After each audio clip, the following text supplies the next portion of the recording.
A royal guard walked straight through the front gates of Britain's most secure prison, fully dressed in his ceremonial uniform.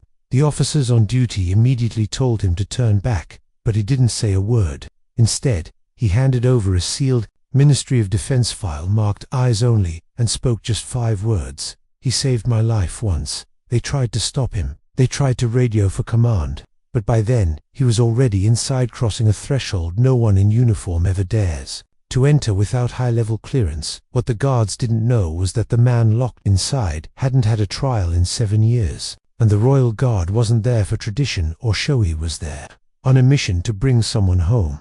Before we reveal what was hidden in that classified file, make sure you're subscribed and drop a comment letting us know where in the world you're watching from. What happened next is something you'll never forget. The morning fog hung thick over London as Lance Sergeant Callum Briggs adjusted his ceremonial uniform one final time. The red tunic, pristine and pressed, bore the weight of centuries of tradition, but today it would carry something far heavier, the burden of a promise that had kept him awake for 6 months straight. Belmarsh Prison loomed ahead like a concrete fortress, its walls designed to contain the worst of humanity. Terrorists who had plotted against the crown, murderers who had shown no mercy, and somewhere within those walls, a man who had committed no crime other than refusing to lie. The irony wasn't lost on Briggs as he approached the main gate, his polished boots clicking against the wet pavement with military precision. The guards at the entrance recognized the uniform immediately. The scarlet and gold of the Queen's Guard commanded respect, even here, but something was off. Royal Guards didn't visit prisons. They stood motionless at palace gates, protected the monarchy, participated in ceremonies. They didn't walk into maximum security facilities with sealed documents and grim determination etched across their faces. "State your business," the lead guard demanded, his hand instinctively moving toward his radio. The man before him was clearly military, clearly official, but his presence here defied protocol in every possible way. Briggs reached into his tunic and withdrew a document bearing the royal crest. The seal was authentic. He'd made sure of that. 6 months of research, of calling in favors, of sleepless nights in dusty archives had led to this moment. "I'm here on official business," he said, his voice carrying the authority of a man who had stared death in the face and walked away. The guard examined the document, his eyes widening slightly at the archaic language and official seals. This wasn't a forgery. The paper was too old, the stamps too authentic, the legal terminology too precise. Someone had done their homework. Someone had found something that had been forgotten for decades. As the heavy steel doors clanged shut behind him, Briggs felt the weight of the prison pressing down on him. The air was thick with despair, violence, and the crushing weight of broken dreams. But he pressed forward, following a guard through corridors that seemed to stretch into infinity. Each step took him deeper into a world where justice had been perverted, where a good man had been buried alive for refusing to compromise his integrity. The story began 2 years earlier, in the scorching heat of Helmand province. The Taliban had perfected the art of the ambush, and Briggs' patrol had walked straight into their kill zone. The world exploded in a symphony of gunfire and screams, as bullets tore through the air with deadly precision. Briggs remembered the moment his world went white, the eyed blast that sent him flying, the searing pain that shot through his leg, the warm wetness that told him he was bleeding badly. Through the smoke and chaos, he saw his squad scattered, some moving, others ominously still. The Taliban fighters were closing in, their AK-47s chattering as they advanced toward the wounded British soldiers. That's when Sergeant Rhys Nolan made a decision that would define both their lives forever. While others sought cover, Nolan charged directly into the enemy fire. Bullets whined past his head as he reached Briggs, who was drifting in and out of consciousness. The Taliban were less than 50 meters away when Nolan hauled Briggs over his shoulder and began the impossible journey to safety. 2 rounds punched through Nolan's body armor, the impact like sledgehammer blows to his chest. A third caught him in the thigh, nearly dropping him, but he didn't stop. Step by agonizing step, he carried Briggs toward the evacuation point, his blood mixing with the Afghan dust beneath his feet. "Stay with me, mate," Nolan had whispered through gritted teeth as enemy rounds sparked off the rocks around them. "We're getting out of this hellhole together." The helicopter extraction had been a miracle of timing and courage. As the Chinook lifted off, Briggs looked down at Nolan, who was being worked on by the medics. The man who had saved his life was pale from blood loss, his uniform soaked crimson, but he was alive. They were both alive. Recovery came slowly for both men. Briggs' leg would never be quite the same, but he could walk, run, serve. Nolan's wounds ran deeper, not just the physical scars, but something in his eyes had changed. He'd seen too much, lost too many friends, watched too many operations go wrong because of poor intelligence or political interference. That's when the real tragedy began. 3 months after their return to base, Nolan was called to testify about Operation Sandstorm, a raid that had gone catastrophically wrong, resulting in civilian casualties that the military wanted to classify as enemy combatants. The pressure to alter his report was subtle at first, then increasingly direct. The interrogation room was sterile and cold, designed to break down resistance through psychological pressure. Nolan sat across from 3 officers, whose faces betrayed nothing but professional disappointment. Lieutenant Colonel Harrison, a career officer with political ambitions, led the questioning with surgical precision. Sergeant Nolan Harrison began, his voice carrying the weight of authority. Your initial report about Operation Sandstorm contains several inaccuracies that need to be corrected. Nolan had stared at the revised report placed before him. The language was clinical, sanitized, designed to transform a tragic mistake into a tactical success. According to this version, the family of 6 killed in the raid were insurgents. The children were carrying weapons. The grandfather who died protecting his granddaughter was a Taliban commander. With respect, sir, I was there. I saw what happened. This isn't what I witnessed. The room temperature seemed to drop several degrees. Major Phillips, seated to Harrison's right, leaned forward with predatory intensity. Perhaps your memory has been affected by your recent injuries, Sergeant. Combat stress can play tricks on the mind, but Nolan knew what he had seen. The terror in the children's eyes, the desperate pleas of the father who tried to shield his family, the grandmother's keening wail as she held her dead grandson. These weren't enemy combatants, they were innocents, caught in the crossfire of a poorly planned operation. I won't sign a false report, sir. I can't. The consequences were swift and devastating. Within hours, Nolan found himself transferred to a different unit, his security clearance suspended pending investigation.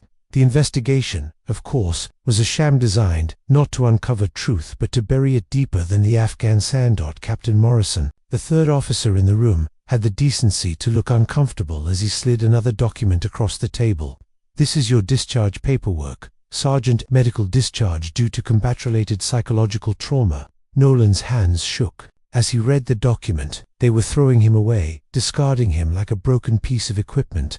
20 years of service, commendations for valor.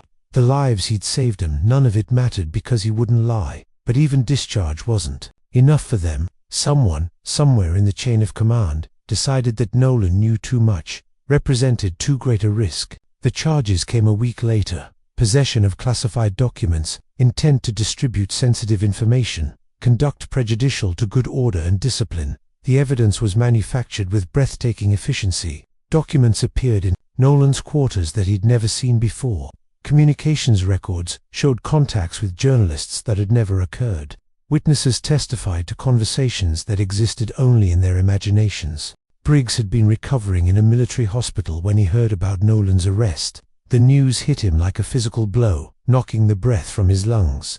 The man who had saved his life, who had carried him through enemy fire while bleeding from 3 wounds, was being branded a traitor. The trial was a masterclass in legal manipulation. Nolan's defense attorney, a young military lawyer named Captain Sarah Chen, fought valiantly against impossible odds. She challenged evidence, cross-examined witnesses, demanded discovery of materials that were conveniently classified beyond her reach. This is a good man, Chen had argued in her closing statement, her voice ringing with conviction. A decorated soldier who has served his country with distinction for 2 decades. The prosecution wants you to believe that this man, who risked his life countless times for his fellow soldiers, suddenly decided to betray everything he held sacred.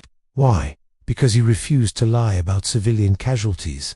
But the deck was stacked. The judge, Colonel Hartwell, was nearing retirement and had no interest in making waves. The prosecution presented their fabricated evidence with polished professionalism, painting Nolan as a disgruntled soldier whose combat stress had turned him against his own country. The verdict was never in doubt.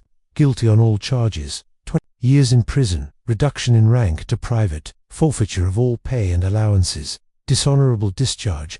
Nolan had stood as the sentence was read, his face a mask of stoic acceptance. He had known this was coming, had seen the writing on the wall the moment he refused to sign that false report. Briggs had been in the courtroom that day, still walking with a cane, still fighting his own battles with physical therapy and nightmares. He caught Nolan's eye as the military police approached to take him away. In that moment, a silent communication passed between them, a promise that would take 6 months to fulfill. The system had failed Nolan completely. Appeals were denied with bureaucratic efficiency. Requests for clemency disappeared into administrative black holes.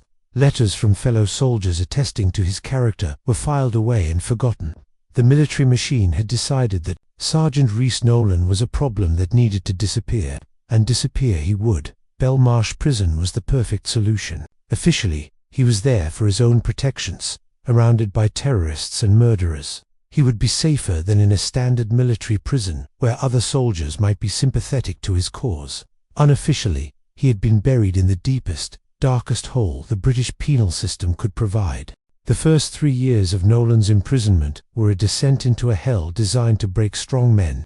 Solitary confinement became his constant companion, justified by vague security concerns that were never fully explained. His cell was a concrete box, barely large enough for a man to lie down, with a narrow window that provided a view of nothing but grey sky. The guards treated him with a mixture of suspicion and indifference. They'd been told he was a dangerous terrorist sympathizer, a traitor who had tried to sell military secrets.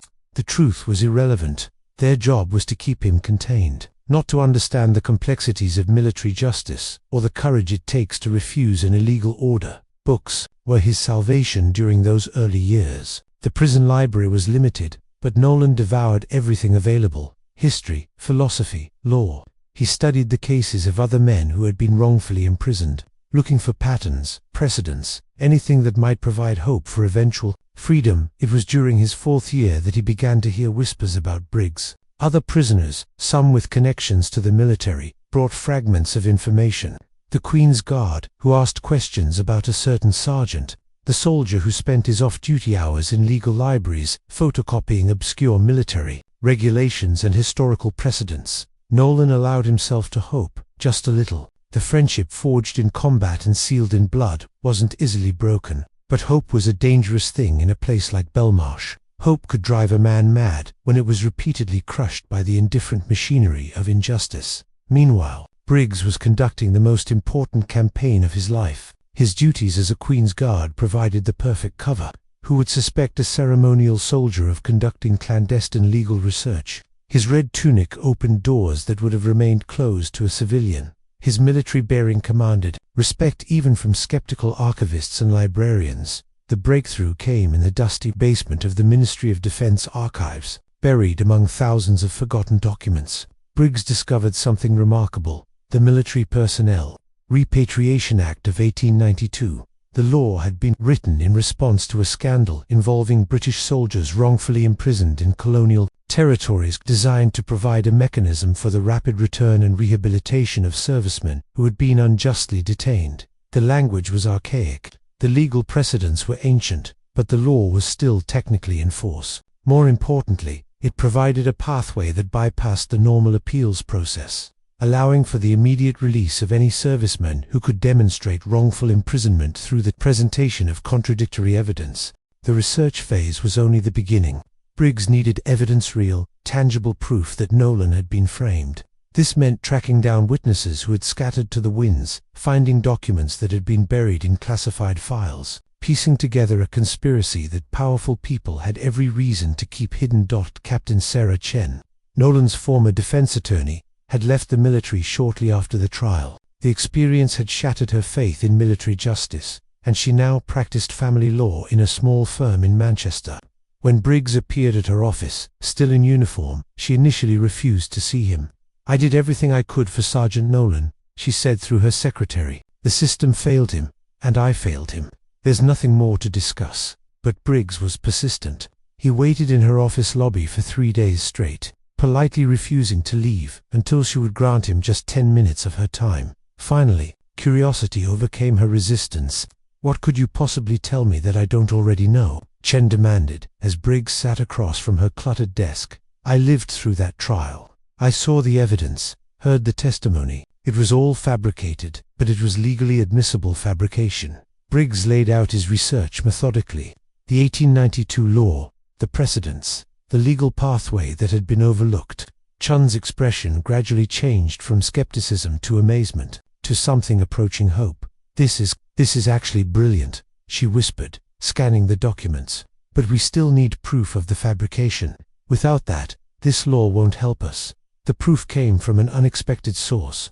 Major Phillips, one of the officers who had interrogated Nolan, had died of a heart attack 2 months earlier. His widow, cleaning out his personal effects, had found a sealed envelope marked insurance policy hidden in his desk drawer. Mrs. Phillips was a military wife who had spent 30 years watching her husband's career advance through careful political maneuvering. She knew the cost of ambition, had seen what happened to officers who crossed the wrong people or asked inconvenient questions. When she opened that envelope and saw photocopies of the original Operation Sandstorm reports, the real ones, not the sanitized versions, she understood immediately what she was looking at. Her husband had kept proof of his own corruption, perhaps as leverage against his superiors, perhaps as an insurance policy in case he ever became a liability. The documents showed the systematic alteration of witness statements, the fabrication of evidence, the deliberate character assassination of a good soldier who had refused to lie.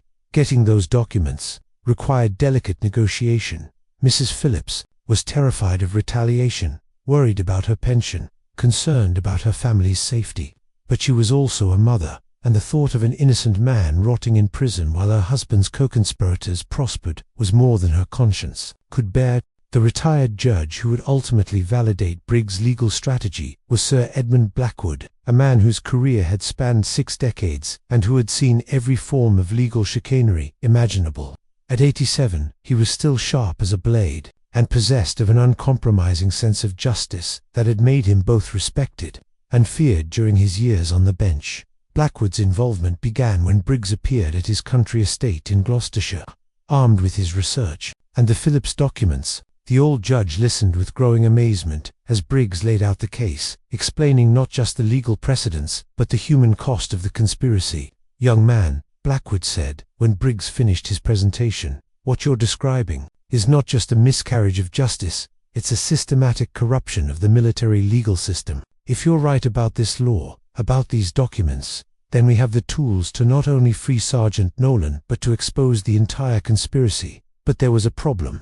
The 1892 law required the signature of a sitting judge with military jurisdiction, and such judges were rare in the modern system. Blackwood had retired from active duty, but he retained his commission as a reserve military magistrate, a largely ceremonial position that he had never thought to formally renounce. "It's a technicality," Blackwood admitted, "but it might be enough. The law doesn't specify active duty, merely appropriate jurisdiction. If we're going to do this, we need to do it quickly and correctly. Once word gets out, there will be enormous pressure to block any action." The document they prepared was a masterwork of legal precision. Every clause was researched, every precedent cited, every possible challenge anticipated. The Military Personnel Repatriation Act of 1892 was invoked in full, with supporting documentation that filled 17 pages of closely typed legal argument. Most importantly, the order demanded immediate release pending full investigation of the circumstances of Nolan's conviction. It didn't require proof of innocence, merely credible evidence of procedural irregularities or prosecutorial misconduct. The Phillips documents provided that evidence in abundance. Sir Edmund signed the order on a rainy Tuesday morning in November, his signature still firm despite his advanced age. "This is either the most important document I've ever signed," he told Briggs, "or it's going to end both our careers in spectacular fashion." With the legal paperwork complete, Briggs faced the most dangerous part of his mission, actually entering Belmarsh Prison and securing Nolan's release. The document was legitimate, but it was also unprecedented. Prison officials would be suspicious, confused, potentially hostile.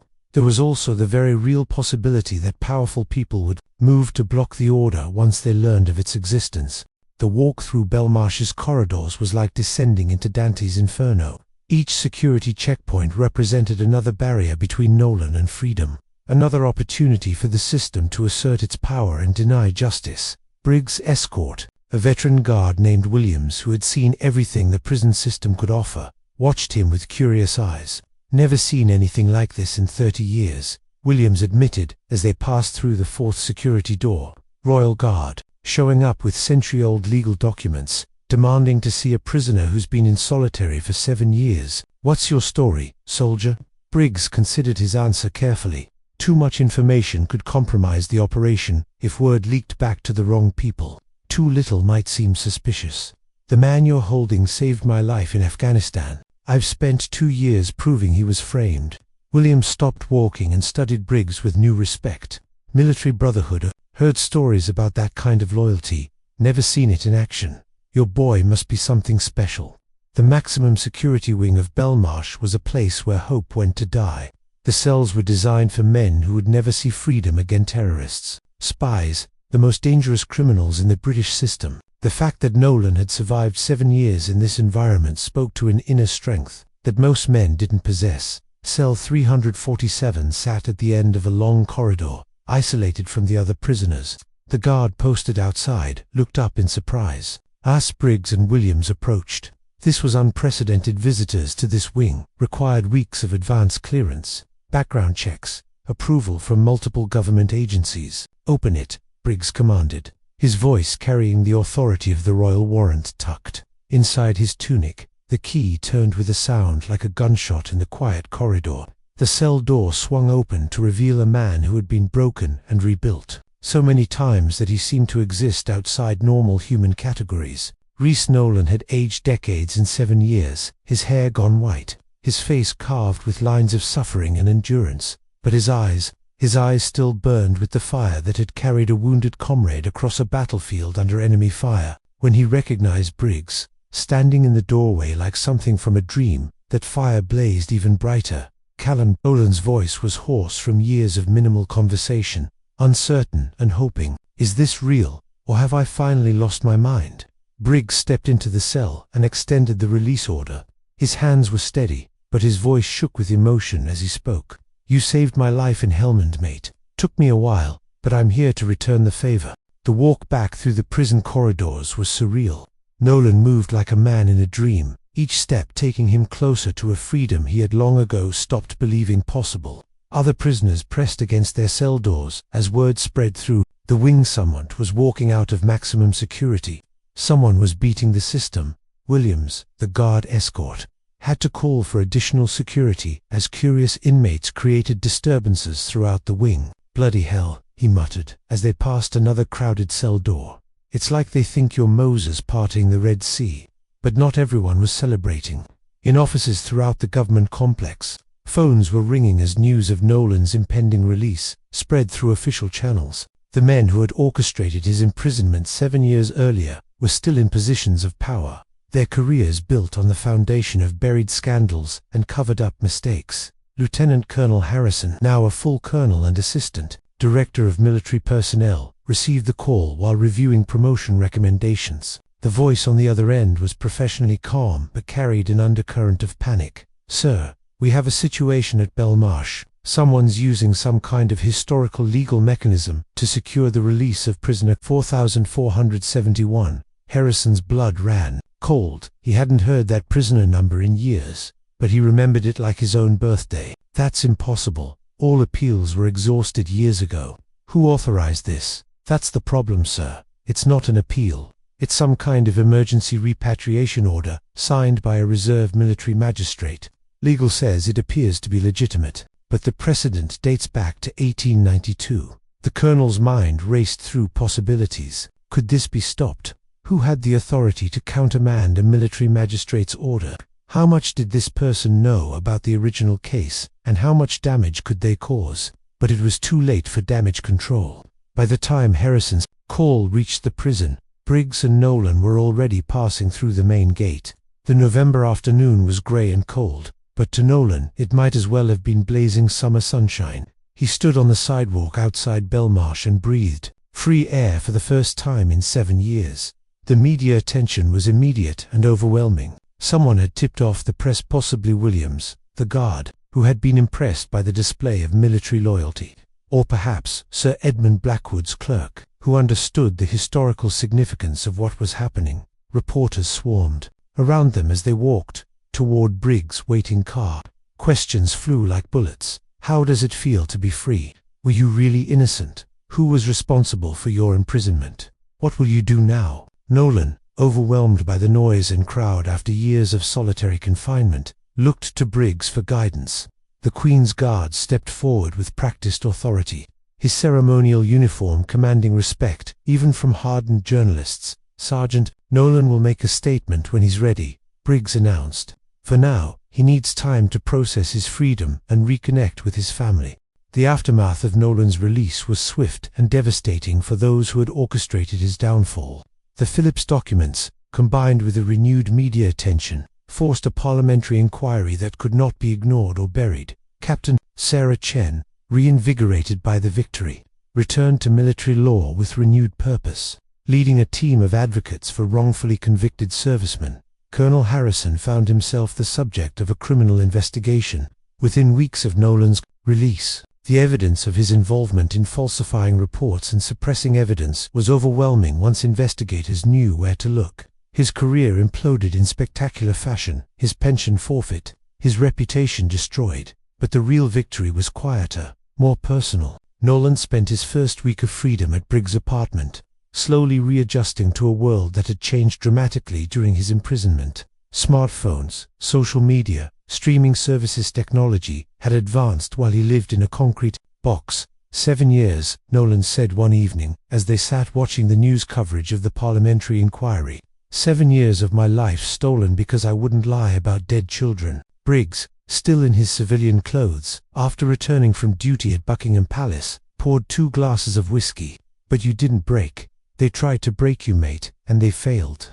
The friendship forged on an Afghan battlefield and tested in British prison had emerged stronger than ever, but both men were changed by the experience. Briggs had discovered depths of determination and legal acumen he never knew he possessed. Nolan had learned that integrity, while costly, was ultimately unbreakable. 6 months after his release, Nolan stood before the Afghanistan Memorial in London, tracing the names of fallen comrades with weathered fingers. The parliamentary inquiry had officially cleared his name, restored his rank, and awarded him compensation for wrongful imprisonment. More importantly, new protocols were established to prevent the kind of systematic abuse that had destroyed his life. Briggs joined him at the memorial, both men wearing their dress uniforms for the ceremony honoring Afghan veterans. The Queen's Guard who had stormed a prison and the sergeant who had refused to lie stood together in the fading afternoon light, surrounded by the names of men who had died serving their country. Was it worth it? Briggs asked quietly, thinking of the cost, the lost years, the trauma, the battle scars that would never fully heal. Nolan was quiet for a long moment, his eyes fixed on the memorial wall. When he finally spoke, his voice carried the weight of hard-won wisdom. "Every night in that cell, I remembered those children's faces. I remembered their father trying to protect them. If I had signed that false report, if I had called them enemy combatants, their deaths would have meant nothing. At least this way, someone knows the truth." The late afternoon sun broke through the London clouds, casting long shadows across the Memorial Plaza. 2 soldiers stood in silence, bound by combat, tested by injustice, united in the knowledge that some principles are worth any sacrifice. The system had tried to bury one and ignore the other, but in the end, loyalty and truth had prevailed. Their story would inspire others, whistleblowers who refused to stay silent, advocates who fought impossible battles, friends who never gave up hope. But for now, they were simply 2 men keeping faith with the fallen, honoring the dead, and proving that brotherhood forged in fire can survive even the coldest prison walls. As Big Ben chimed 6 o'clock across the London skyline, Nolan saluted the memorial wall one final time. His ordeal was over, but his mission to ensure that the truth was told and the innocent were protected would continue for the rest of his life.